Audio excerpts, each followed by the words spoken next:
사랑하는 성도 여러분, 하나님의 축복을 받기 위해서는 그냥 기대만 하는 것이 아니라 여러분이 과연 어떻게 준비할 때 응답을 받는지 그 응답받는 법칙들을 알아야 합니다. 그 법칙을 알아서 법칙대로 응답받을 자격을 갖춰야 하는 것이지요. 그래서 오늘 응답받는 법칙이라는 제목으로 하나님의 7영에 대한 말씀을 증거합니다. 하나님의 7영에 대한 말씀은 매일의 신앙생활에 있어서도 매우 중요한 말씀이며 여러분이 마음껏 응답을 받아 누릴 수 있도록 밝은 길을 제시하는 말씀입니다. 증거되는 말씀을 통해 축복의 그릇을 잘 준비하심으로 응답받으실 뿐 아니라 이후로 날마다 하나님을 만나고 체험하여 구원하는 대로 응답받으며 살아가는 여러분이 다 되시기를 주님의 이름으로 축원합니다. 사랑하는 성도 여러분, 우리 하나님께서는 사랑의 아버지이십니다. 자녀를 사랑하는 부모라면 자녀가 원하는 것을 무엇이나 주고 싶어 하는 것처럼 사랑 많으신 아버지 하나님께서도 우리가 원하는 것은 무엇이나 주고 싶어 하십니다. 더구나 하나님은 전지전능하십니다. 우리가 원하는 모든 것을 들어주실 능력이 있으시지요. 어떤 중한 질병이나 연약함을 치료받기 원해도, 가난하여 물질의 축복받기를 원해도 하나님께서는 다 들어주실 수가 있습니다. 우리 성도님들은 항상 체험하면서 살아가지만 짧은 기간 동안 엄청난 일들이 나타나므로 하나님의 능력을 다시 한번 확인할 수가 있습니다. 교통사고로 죽음 직전에 이르러 병원에서 포기한 사람들도 살아났습니다. 전신마비나 어떤 중증 장애라도 치료받아 일어나 걷고 뛰었으며 짧은 다리가 길어지고 굽은 팔이 펴짐으로 온전한 몸이 되었습니다. 병원에서는 치료 불가 판정을 받은 각종 질병들이 하나님의 능력으로 무수히 치료받아 여러분 앞에서 간증을 했지요. 파탄 지경에 이르렀던 가정이 하나님의 능력으로 화목한 가정으로 변화되었고, 물질의 어려움 속에 이 재단에 왔던 분들이 이제는 물질의 축복을 풍성히 받아 구제할 수 있는 분들로 변했습니다. 부도, 지식도, 권세도, 세상 어떤 것으로도 해결할 수 없던 어려운 문제들이 하나님의 능력으로는 다 해결받은 것입니다.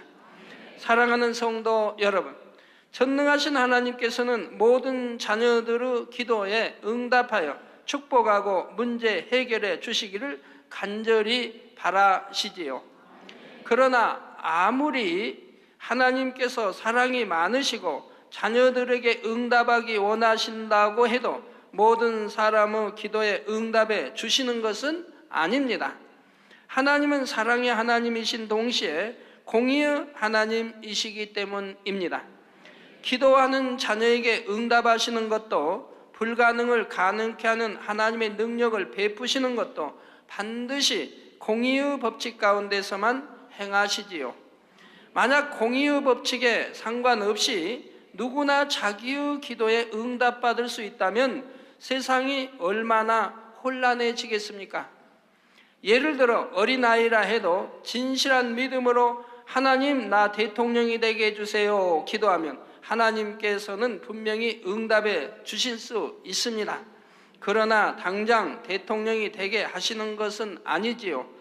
이 아이가 정말 믿음으로 기도했다면, 그리고 기도 응답을 받을 때까지 변함없이 믿음을 내보인다면 하나님께서는 먼저 그 아이에게 대통령이 될 자격을 갖출 수 있도록 인도해 가십니다.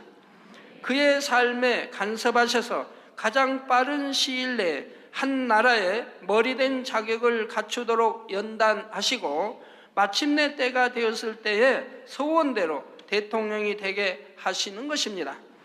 철저히 공의의 법칙 가운데서 응답해 주시는 것이지요.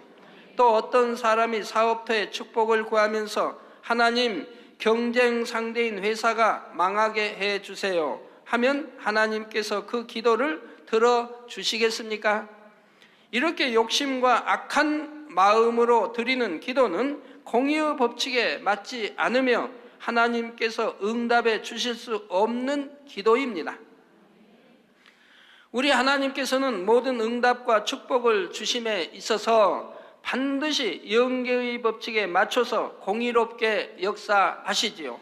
그러므로 우리가 응답을 받기 위해서는 먼저 그 공의의 법칙을 알아야 하는 것입니다.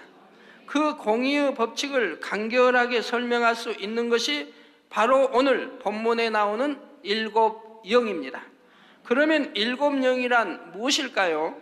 일곱 영이란 영 자체이신 하나님의 마음을 나타내는 표현입니다. 우리가 하나님 앞에 나가 응답을 받기 위해서는 하나님의 마음을 알아야 합니다.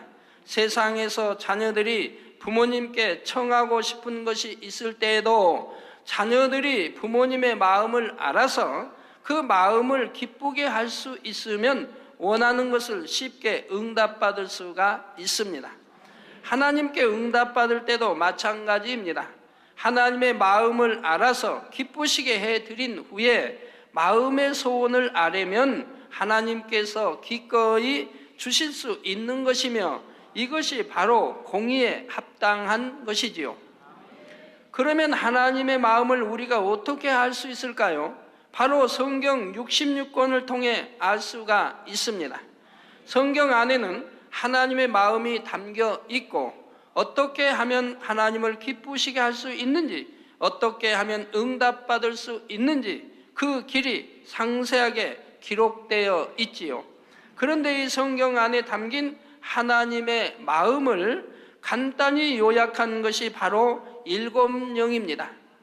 여기서 일곱이란 하나, 둘, 셋 이런 숫자적인 개념으로 하나님의 영이 일곱이라는 말이 아닙니다. 일곱은 영적으로 완전하다는 의미를 갖고 있지요. 요한복음 4장 24절에 보면 하나님은 영이시니 말씀한 대로 하나님은 영 자체이십니다. 영 자체이신 하나님의 마음을 일곱 영이라 한 것은 완전한 하나님의 영을 나타내고자 한 것이지요. 계시록 5장 6절에 보면 내가 또 보니 보좌와 내 생물과 장로들 사이에 어린 양이 섰는데 일찍 죽임을 당한 것 같더라. 일곱 뿔과 일곱 눈이 있으니 이 눈은 온 땅에 보내심을 입은 하나님의 일곱 영이더라 했습니다. 완전한 영이신 하나님께서 온 땅의 모든 인생들을 두루 살피시며 항상 감찰하시는데 이처럼 감찰하기 위해 하나님께서 보내신 영을 바로 일곱 영이라 하는 것입니다.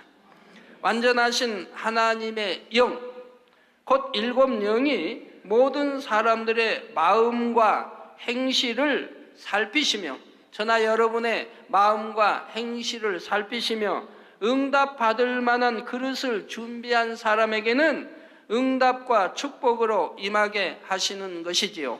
그래서 여러분이 이해하기 쉽게 비유하자면 이 일곱 영은 하나님의 측정 기계 혹은 저울이라고 생각하면 됩니다. 우리가 고기나 채소를 살 때도 저울에 무게를 달아서 그 무게에 해당하는 만큼의 값을 치르고 사야 하듯이 우리가 하나님께 응답을 받을 때도 일곱 영의 측정에 비춰서 응답받을 조건에 합당해야 한다는 것입니다. 그러면 과연 일곱 영은 각 사람의 무엇을 측정하여 응답의 여부를 결정하는 것일까요? 지금부터 그 일곱 영의 측정 기준을 일곱 가지로 나눠서 증거하겠습니다. 첫째로 일곱 영이 측정하는 것은 믿음입니다. 성경에는 분명히 믿음대로 되라, 즉 내 믿음대로 되라 하고 했습니다. 그러면 여러분은 과연 믿습니다 고백한 대로 모든 것이 이루어지시는지요? 여러분에게 진정 마음에 믿어지는 믿음이 와서 고백했다면 그것은 반드시 실상으로 나타나게 되어 있지요. 그런데 스스로는 믿는다고 고백하는데도 실제로 응답이 없는 경우는 그 믿음이 영적인 믿음, 다시 말해 마음에서 믿어지는 믿음이 아니었기 때문입니다. 머리의 지식으로만 알고 있는 육적인 믿음, 또 지식적인 믿음, 이성적인 믿음이라고 합니다. 이런 믿음의 차원에 머물렀기 때문이지요. 우리가 머리로 알고 입술로 고백한다고 해서 하나님께서 그것을 영적인 믿음이라 하시지 않습니다. 그러면 영적인 믿음이란 어떤 것일까요? 바로 눈에 보이지 않고 인간의 생각이나 지식에 맞지 않아도 마음에서 의심 없이 믿어지는 믿음이지요. 아무것도 없는 무에서 유가 창조되는 것을 믿는 믿음입니다. 그런데 이러한 영적인 믿음을 누구나 갖고 싶다고 해서 마음대로 가질 수 있는 것이 아니지요. 이는 위로부터 주어지는 믿음으로서, 영적인 믿음, 하나님이 주시는 믿음으로서 마음의 악을 버리고 성결을 이루는 만큼 하나님께서 주시는 믿음입니다. 또한 영적인 믿음에는 행함이 따르게 되어 있습니다. 바로 진리의 행함이 동반되어지며 하나님의 말씀에 순종하는 것이지요. 그래서 야고보서 2장 22절에도 보면 내가 보거니와 믿음이 그의 행함과 함께 일하고, 즉 믿음은 행함과 함께 일한다 이 말입니다. 여러분, 본체가 있으면 그림자가 있습니다. 또한 그림자가 있으면 본체도 있습니다. 이 둘은 결코 떨어질 수가 없습니다. 마찬가지로 이 영적인 믿음, 믿음은 행함과 함께 일합니다. 그리고 행함으로 믿음이 온전케 되었느니라. 자, 믿기 때문에 행함이 따랐고 행하니까 그 믿은 믿음이 온전케 되더라 이 말입니다. 그러니까 내가 믿습니다 했으면 바로 그 믿음이 그 실상으로 나와져야 참 믿음이라 이 말입니다. 자, 이어지는 26절에서는 영혼 없는 몸이 죽은 것 같이 행함이 없는 믿음은 죽은 것이니라 말씀하고 있습니다.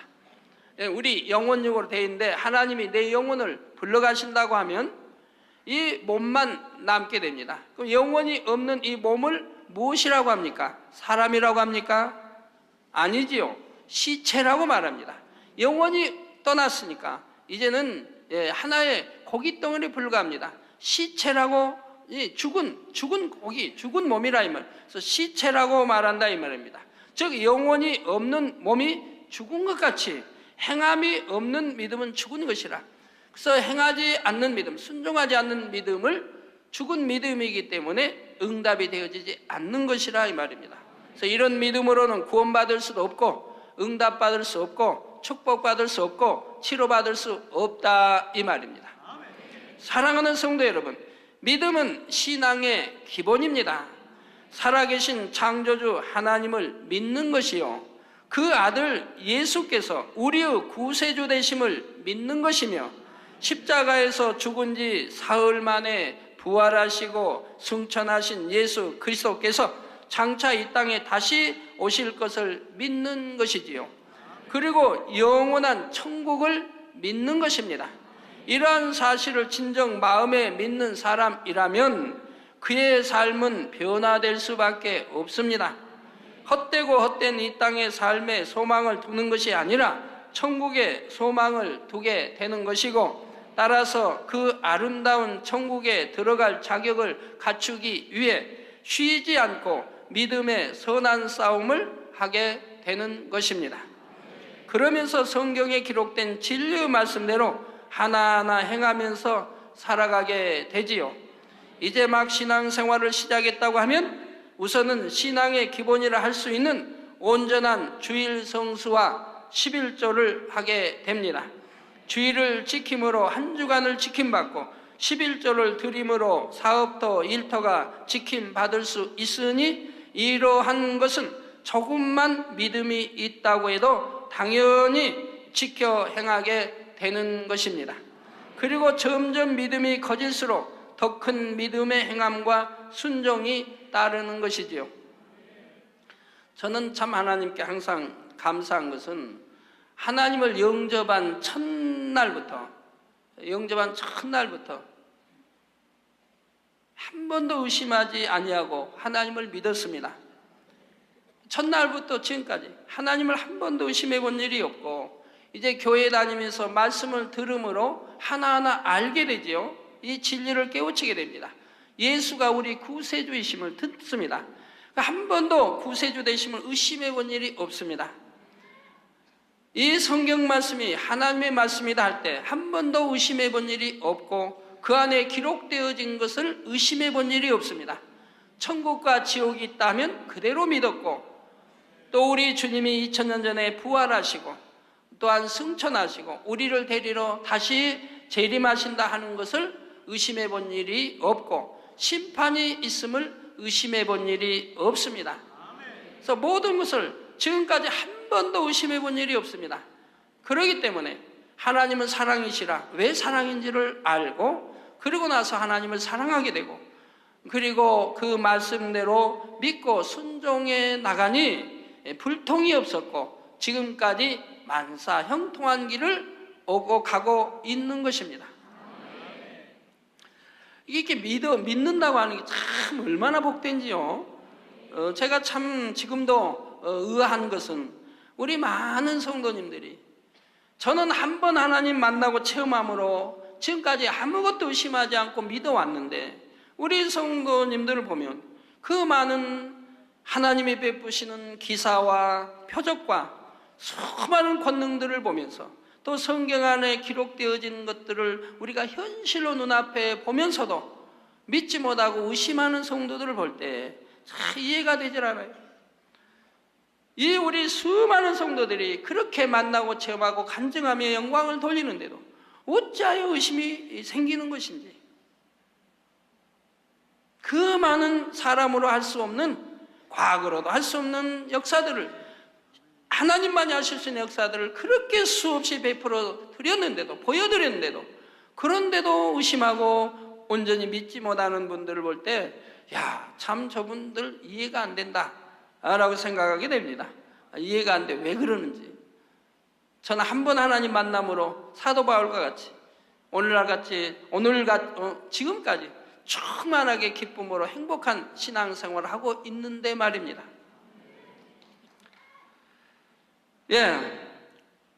그래서 점점 신앙생활하면서 믿음이 커질수록 더 큰 믿음의 행함과 순종이 따르게 되지요. 바로 이러한 모습들을 통해 7영은 우리에게 어느 정도 믿음이 있는가를 측정하게 되는 것입니다. 둘째로 7영은 기쁨을 측정합니다. 여러분은 항상 기뻐하고 계신지요? 하나님을 믿기 전에는 눈물, 슬픔, 고통, 사망과 세상의 온갖 문제들로 인해 기쁨이 없는 삶을 살다가 이제는 천국이 있음을 알았고 그곳이 얼마나 아름다운 곳인지 알았으니 그 천국에 갈 믿음이 있고 소망이 있는 구원받은 천국 백성이라면 당연히 기뻐할 수밖에 없습니다. 저는 하나님을 믿기 전에는 저는 하나님을 믿기 전에도 기뻐하면서 살았습니다. 이렇게 말하는 분이 있을 수도 있지요. 그러나 그것은 순간 어떤 좋은 일이 생겼을 때나 기뻐할 만한 일이 있을 때만 기뻐하는 기쁨이요, 상황이 바뀌면 언제든 사라질 수 있는 기쁨입니다. 이게 순간의 기쁨이죠. 세상에서, 주 밖에서는 순간의 기쁨일 뿐입니다. 그런 기쁨은 고통과 어려움이 찾아오면 이내 사라져 버리지요. 영적인 기쁨은 상황과 조건에 상관없이 항상 기뻐하는 것입니다. 그 무엇과도 바꿀 수 없는 영원한 생명을 얻었고 내세에 대한 소망이 가득하게 마음 중심에서 항상 샘솟는 기쁨이지요. 물론 때를 따라 영적으로 영혼들에 대한 애통, 하나님의 나라와 의를 위한 애통은 있지만 마음 깊은 곳의 기쁨은 끊이지 않고 솟아나는 것입니다. 제가 개척하기 전에 금호동 시장통이라고 하나요? 시장통에 살았지요.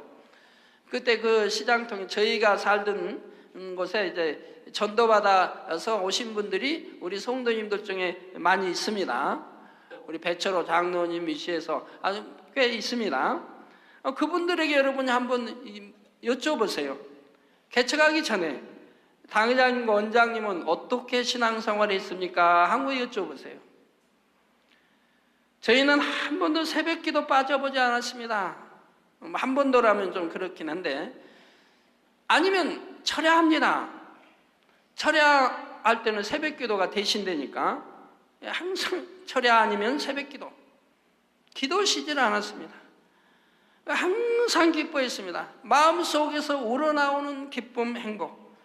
단칸방에서 살아도, 방 하나에 온돌방도 아니고 마루방, 그 조그마한 방에 가구도 없이 온 가족이 한꺼번에 살아도 행복하고 기쁘니 항상 찬송이 흘러넘칩니다.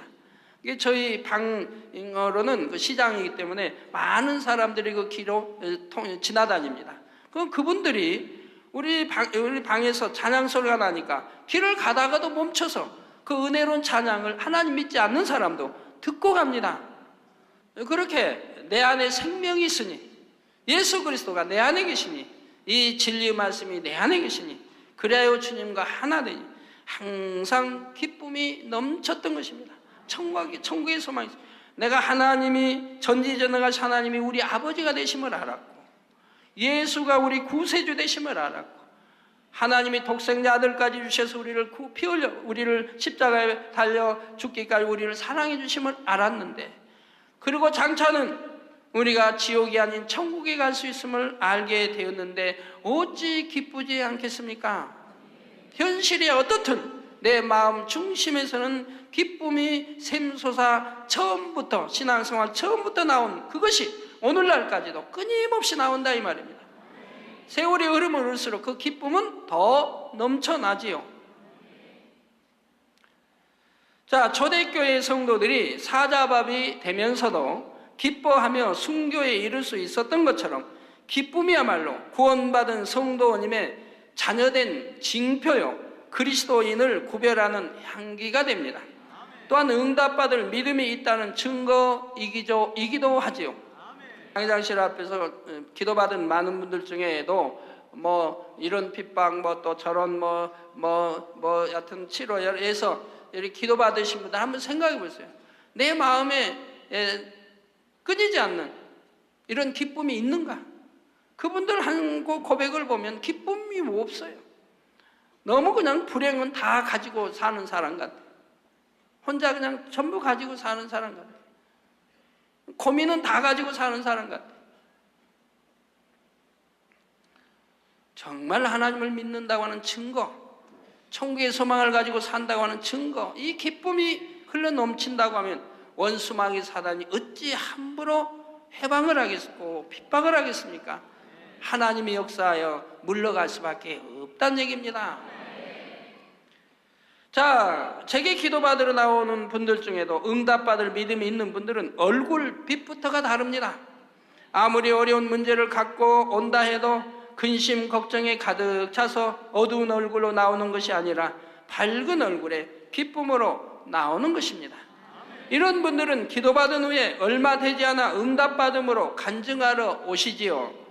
그런데 간혹 믿음이 있다 하고 직분을 가진 분들 중에도 이러한 기쁨을 잃은 분들이 있습니다. 하나님에 대한 뜨거운 사랑과 열심이 사라지고 미지근한 신앙으로 식어버렸거나 성령의 소욕을 쫓지 못하고 세상을 취하며 하나님과의 사이에 담을 만들게 되면 영적인 기쁨도 마음에서 사라지죠. 세상 것을 버릴 때 하나님이 나를 더욱 사랑하시게 되는데, 즉 세상 것을 사랑하면 하나님의 사랑이 내 안에 없다 말씀했죠.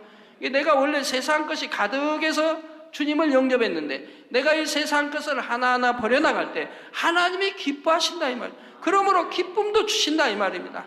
근데 내가 세상 것을 버리지 않기 때문에, 또한 사랑하기 때문에 하나님의 사랑이 내 안에 없으므로 내 안에 기쁨이 나올 수가 없는 것이라 이 말입니다.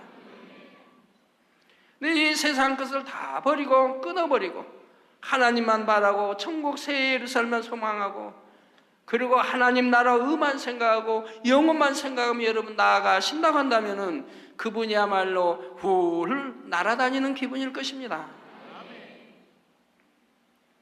자, 그래서 그런 분들은 응답받을 일이 있어 기도한다 해도 오랫동안 응답이 지체되는 것을 봅니다. 즉 기쁨이 마음에서 사라진 분들 말입니다. 7명이 기쁨을 측정할 때 합격하지 못했기 때문입니다. 혹여 여러분 중에 이러한 기쁨이 없는 분이 있다면 자신을 돌아보아 통에 자복하고 신속하게 죄의 담을 헐어보시기 바랍니다. 특히 예배 시간에 조시는 분, 또 예배 시간에 피곤하다 하시는 분들, 신령과 진정으로 예배해야 되는데 그러지 못하신 분들은 내가 세상 어느 것을 취했기에, 또는 세상 것을 사랑했기에, 내가 세상 것을 버릴 만한 그러한 직분을 가졌고 믿음이 있는데 버리지 않았기에 바로 그렇게 기쁨을 잃어버린 것을 보게 된다 이 말입니다. 성령 충만하고 기쁘면은 아무리 육에 피곤한 일이 있었다 해도 졸리지 않는 것입니다. 자, 그래서 기쁨을 회복하여 응답받기 위한 7영의 측정에 합격하시기를 바랍니다. 셋째로 7영은 기도를 측정합니다. 우리가 기도할 때도 사람의 생각대로 하는 것이 아니라 하나님의 마음에 합당한 방법을 따라야 합니다. 먼저는 습관을 쫓아 기도해야 합니다. 쉬지 말고 기도하라 하신 말씀처럼 매일 습관을 쫓아 꾸준하게 해야죠. 오늘 기도했다, 내일은 쉬었다, 또 모레는 기도했다.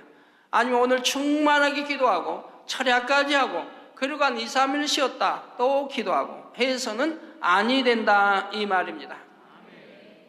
오늘도 하고 내일도 하고 모레도 하고 아무리 바빠도 쉬지 말고 하고 해야 된다 이 말입니다. 여러분, 충만할 때만 기도하고 내가 충만치 않을 때는 기도 쉬고 은혜 떨어지면 기도 않고 그래서 되겠습니까? 물론 그러니 은혜 떨어졌겠지만, 자, 그럼 여러분 충만할 때만 식사하시고 충만 안 하면 식사 안 하십니까? 충만할 때만 호흡하시고 충만하지 않으면 호흡을 멈추십니까? 그러면 죽을 수밖에 없지요. 육이 죽습니다. 영도 기도하시면 영이 충만함을 잃어가게 됩니다. 자, 이렇게 항상 기도하는 사람이라야 늘 깨어 있을 수 있고 어떤 문제가 와도 신속하게 응답받을 수가 있습니다. 다음으로 무릎을 꿇고 기도해야 합니다. 성경상의 선지자들은 물론 우리 예수님께서도 무릎을 꿇고 기도하셨죠. 그래서 성경에 보면 구약신약에 무릎을 꿇고 우리 기도했던 모습들이 많이 기록되어 나옵니다. 전지전능하신 아버지 하나님 앞에 우리 인간의 힘으로 할 수 없는 것을 구하면서 겸비하게 무릎을 꿇고 아랜다는 것은 당연한 것입니다. 아이고, 나는 무릎 꿇고 기도하려고 하면 너무 무릎이 아파서 잘 못해요 하신 분, 너무 기도를 안 해서 그러고 습관조차 안 했죠. 또 순종 못했죠. 여러분이 기도하실 때 아이고 나 다리 아파서 못해 하신 분은 그래도 무릎 꿇고 해보세요. 2, 3분 한 5분 해보세요. 다리 아프시죠? 그러면 무릎 풀으세요. 풀고 다시 아픈 거 사라지면 다시 무릎 꿇고 하세요. 이렇게 자꾸 해보세요. 이렇게 해서 5분이 6분이 되고 7분이 되고 또한 10분 참을 수 있고 나중에는 20분, 30분, 1시간 참아도 아프지 않게 이렇게 습관이 되어 가는 것이죠. 그래서 한 달 후에, 2달 후에는 이제 1시간씩 무릎 꿇고 기도해도 아프지 않는 그런 무릎이 되고 강건한 또 무릎이 되고요. 또 혈액순환도 잘 되어 무릎 다리도 더 강건해지고 좋습니다. 또한 내 뜻대로 기도하는 것이 아니라 아버지의 뜻에 따라 기도해야 합니다. 예수님께서 누가복음 22장 42절에 내 원대로 마옵시고 아버지의 원대로 되기를 원하나이다 말씀하셨듯이 자기의 뜻이나 유익을 위해 기도하는 것이 아니라 하나님의 뜻을 쫓아 기도해야 하지요.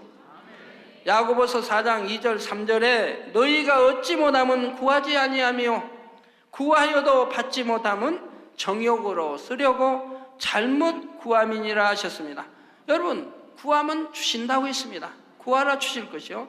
근데 구하여도 너희가 얻지 못하면 구하지 않기 때문이라 이 말이에요. 그런데 구하여도 받지 못하는 것은 정욕으로 쓰려고 잘못 구하기 때문에 하나님이 주시지 않는다 이 말입니다. 자녀를 두신 부모님들, 자녀들이 잘못 구하면 부모님이 응답해 주시겠습니까? 자녀들이 잘못 쓰기에, 나쁜 곳에 쓰기에 용돈을 달라면 부모님이 주시겠습니까? 아니 주심과 같이 아버지 하나님도 그러하시다 이 말입니다. 욕심 가운데 하나님의 뜻에 맞지 않게 하는 기도는 응답을 받을 수 없음을 알아야 합니다. 욕심이 잉태하면 죄를 낳고 결국 사망이기 때문에요. 다음으로 기도는 힘쓰고 애써서 부르짖어 기도해야 합니다. 예수님께서는 얼마나 힘쓰고 애써 기도하셨던지 땀이 땅에 떨어지는 핏방울같이 되셨다 했지요. 우리도 이러한 기도를 통해 수고와 땀의 소산으로 응답을 얻는 것입니다. 아담이 저주받은 이유로 바로 땀 흘려 소산을 얻도록 하나님이 말씀하셨기 때문에 우린 땀 흘려 소산을 얻게 되어 있는 것입니다. 게으른 자는 먹지도 말라 했는데 기도도 땀 흘려 힘껏 부르짖어 기도하고 땀 흘려 기도함으로 응답되어지는 것이라 이 말입니다. 이렇게 힘쓰고 애써서 기도하되 반드시 마음 중심의 기도를 해야 합니다. 하나님께서 사람을 외모로 취하지 않으시고 중심을 보시기 때문입니다. 그래서 중심의 기도를 해야 한다 이 말입니다. 입술로만 중언번, 생각은 딴 데 있고 중언번 해서는 아니 되고 정말 중심을 다하여 기도해야 되는 것입니다. 따라서 기도 역시 거룩한 겉모습이 중요한 것이 아니라 얼마나 간절한 중심으로 기도하느냐가 중요한 것이지요. 중심을 다해 간절하게 기도하다 보면 저절로 입술이 열리고 소리내어 기도하게 되며 감동함 가운데 부르짖어 기도하게 됩니다. 그래서 여러분이 중심을 다하여 소리 부르짖어 기도해 보세요. 그렇게 기도해 나가시기 시작하면 감동함이 오게 되는 것을 보게 됩니다. 그래서 감동함으로 기도하면 기도가 피곤치 않고 얼마든지 할 수 있음을 알게 됩니다. 성경을 보면 출애굽기 15장 25절이나 민수기 12장 13 등의 13절 등에 보면 모세 선지자가 부르짖어 기도하는 모습이 나오고 사무엘상 7장 9절에 보면 사무엘 선지자가 부르짖어 기도하는 장면이 나옵니다. 그 밖에도 엘리야 선지자나 요나 선지자 등 모두가 부르짖어 기도했던 장면이 성경에 기록되어 있죠. 큰 권능을 행했던 베드로나 스데반 집사는 물론이요, 우리 예수님께서도 부르짖어 기도하셨고요. 그래서 구약이나 신약이나 하나님의 사람들은 부르짖어 기도했던 모습을 성경을 통해 볼 수가 있습니다. 자, 우리 예수님은 땀이 핏방울이 되도록 부르짖어 하셨는데 또 자 보세요. 나사로가 죽어 장사된지 나흘이 되어 썩은 냄새가 납니다. 그런데도 우리 주님은 어떻게 나사로를 불러내십니까? 이미 죽었습니다. 장사돼서 나흘이 됐어요. 그래서 썩은 냄새가 나요. 그러니까 주님이 부르신다고 해서 들을 수가 있습니까? 이미 들을 수도 없어요. 그런데도 우리 주님은 큰 소리로 부르십니다. 큰 소리, 성경에 보면 큰 소리로 나사로야 나오너라 하고 부르십니다. 그러니까 나사로가 걸어 나오게 됩니다. 이게 영계의 법칙이라 이 말입니다. 왜 부르짖어 기도해야 하는지는 전에도 누누이 설명했습니다. 그리고 부르짖어 기도해야 응답이 오고 역사가 되는 것은 여러분들에게 늘 설명해 왔어요. 우리가 기도할 때 천사가 그 기도를 듣게 됩니다. 여러분 기도를 담습니다. 그래가지고 하늘의 천사장에게 줘서 천사장이 모두 아버지 보좌에 올리는 겁니다. 하나님은 우리 중심을 아시지만 천사들은 우리 중심을 아는 게 아니에요. 우리 기도의 소리를 듣고 그 소리를 담아간다 이 말입니다. 근데 이 기도의 소리가 나오지 않았으니 뭘 담아갑니까?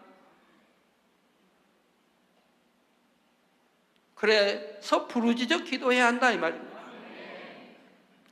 또 우리 주님이 십자가에서 운명하실 때도 큰 소리로 아버지여 내 영혼을 받으옵소서. 스데반 집사도 돌에 맞아 죽어가면서도 큰 소리로 주여 내 영혼을 받으옵소서 성경에 기록되어 있는 것을 봅니다. 큰 소리로 했다. 이처럼 우리는 성경을 바로 살피고 깨우쳐서 하나님의 뜻을 분명히 알고 행해야 할 것입니다. 그래서 우리 주님이 더러운 귀신을 쫓아내도 소리로 하시잖아요. 소리를 내잖아요. 더러운 귀신아 물러가라. 바람과 파도에게 명해도 바람이나 파도가 귀가 있습니까? 귀가 없지요. 그런데도 하나님 명하실 때 바람아 파도야 또는 바다야 잠잠하라 외치시는 걸 볼 수가 있다 이 말입니다. 다음으로 기도는 믿음과 사랑을 가지고 해야 합니다. 야고보서 1장 6절에서 7절에 오직 믿음으로 구하고 조금도 의심하지 말라. 의심하는 자는 마치 바람에 밀려 요동하는 바닷물결 같으니 이런 사람은 무엇이든지 주께 얻기를 생각하지 말라 했습니다. 오직 믿음으로 구하라 이 말입니다. 그 조금도 의심하지 말라 이 말입니다. 의심하는 자는 마치 바람에 밀려 요동하는 바닷물결 같으니 이런 사람은 무엇이든지 주께 얻기를 생각하지 말라. 정말 응답받을 수 있을까? 안 되면 어떡하나? 이렇게 의심하면서 하는 기도는 응답될 수가 없습니다. 정녕 살아계신 하나님께서 응답하심을 믿고 아버지 하나님을 사랑하는 마음으로 기도해야 하는 것이지요. 믿음과 사랑도 각각 7영이 측정하는 분야이지만 기도할 때 믿음과 사랑이 없이 드리는 기도는 하나님께서 흠양하실 만한 향이 되지 않습니다. 이처럼 7영이 기도 한 가지를 측정함에 있어서도 단지 기도를 하는가 안 하는가만을 측정하는 것이 아니라 하나님의 말씀에 따라 기도하는가를 정확히 측정하여서 기도에 대한 전체적인 평가를 내리는 것입니다. 그래서 그 기도의 측정에 합격될 때 응답이 주어지는 것입니다. 결론을 말씀드립니다. 사랑하는 성도 여러분, 이 시간에는 응답받는 조건인 7영의 측정 기준에 대해 믿음, 기쁨, 기도에 대해 증거했습니다. 자, 여러분이 측정해 보시니까 아직 다 합한가요? 7영 중에 믿음 합한가요? 기쁨 합한가요? 기도 다 합하게 했나요? 아이고 나는 이렇게 3가지 다 합한데도 응답을 못 받았어야 하신 분 계시나요? 나머지 4가지가 있으니까 그것까지 합산하여서 합당했는가를 살펴보시기 바랍니다. 합당하신 분들은 분명히 응답 받습니다. 자, 그런데 여러분이 기억하실 것은 이렇게 7영의 측정에 있어서 모든 사람에게 동일한 기준이 적용되는 것이 아니라는 사실입니다. 아이고 또 다른 것이 있나요? 그렇죠. 여러분 생각해 보세요. 초신자들은 아이고 나는 초신자인데 이제 하나님도 주님도 잘 모르고 사랑도 잘 모르고 죄만 잔뜩 가지고 왔는데 나는 초신자에서 믿음도 기쁨도 감사도 그런 것이 없는데 기도도 제대로 못하는데 그럼 나는 응답 못 받으려나 보다 라고 생각하실 분 계신가요? 우리 아버지 하나님은 공의의 하나님이세요. 또 사랑의 하나님이세요. 공평하게 측정하십니다. 믿음의 1단계인지 2단계인지 3단계인지 거기에 맞게 측정하십니다. 초신자인지 아니면 젖 먹을 신자인지 아니면 밥 먹을 신자인지 아신다 이 말. 거기에 맞춰서 역사하신다 이 말. 이제는 젖밖에 못 먹을 그런 신자에게 밥 안 먹는다고 책망하시지 않는다 이 말. 젖 먹을 신자에게는 거기에 맞춰서 이 7영으로 측정하시고 죽을 먹을 신자에게는 죽 먹는 그 위치에서 측정하시고 밥 먹을 신자는 밥 먹을 수 있는 그 위치에 측정을 하신다 이 말입니다. 근데 밥 먹을 신자가 저기 젖을 먹고 죽을 먹어서 합당하겠습니까? 아니죠. 만약에 젖을 먹을 신자가 밥을 먹을 그런 신앙을 내보였다 그런다면야 이건 뭐 그냥 즉시 백발백중이죠. 그러나 그렇지 않는다 해도 그 위치에 합당하게 7영이 측정할 때 합격하면 되는 것이라 이 말입니다. 그래서 돌이 된 아기라면 걸음마를 시작하는 것만으로도 족하지만 4살, 5살 된 아기들은 걷고 뛸 수 있어야 하지 않겠습니까? 4살, 5살 된 아이가 걷고 뛴다고 해서 야, 너 참 잘났다, 똑똑하다, 너는 그렇게 다리가 튼튼하니 마라톤 선수 되라, 그렇게 할 수 있습니까? 당연히 그건 뛸 수 있어야 하고 달릴 수 있어야 하지요. 한두 살 돌도 안 된 애가 일어나서 막 걷는다, 그냥 달린다, 그러면 야, 너는 장차 마라톤 선수가 되겠구나, 이렇게 기대할 수 있는 거죠. 자, 영적으로도 마찬가지입니다. 하나님의 7영이 각 사람을 감찰하실 때도 각 사람의 신앙의 단계에 맞게 측정하시는 것입니다. 신앙생활의 연륜이 오래되고 믿음의 단계가 클수록 더 높은 기준을 통과할 수 있어야 합니다. 사랑하는 성도님들은 이 시간 말씀을 통해 과연 나는 하나님께서 기뻐하실 만한 믿음을 내보였는가, 응답받기에 합당한 기쁨을 가지고 있는가 점검해 보시기 바랍니다. 그래서 7 측정에 여러분 신앙에 맞춰 점검을 해 보셔야 돼요. 여러분 국민학교 6학년 다니는, 초등학교 6학년 다니는 아들이 아버지 나 있잖아요, 산수 공부 잘해요. 어떻게 잘하는데 하나 보태기 둘은 셋이죠? 맞죠? 5 보태기 5은 10이네요?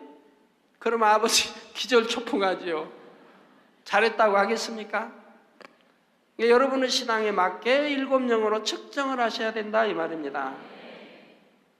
여러분이 스스로 부족한 점을 발견하셨다면 오늘 이 밤이 가기 전에 회개하시고 이제 변화된 모습으로 복된 날을 맞이하시기를 바랍니다. 그래서 하나님께서 여러분의 기도에 기쁨으로 응답하시며 천국 잔치를 위해 쌓아두신 축복의 선물을 여러분에게 마음껏 부어주실 수 있기를 주님의 이름으로 축원합니다.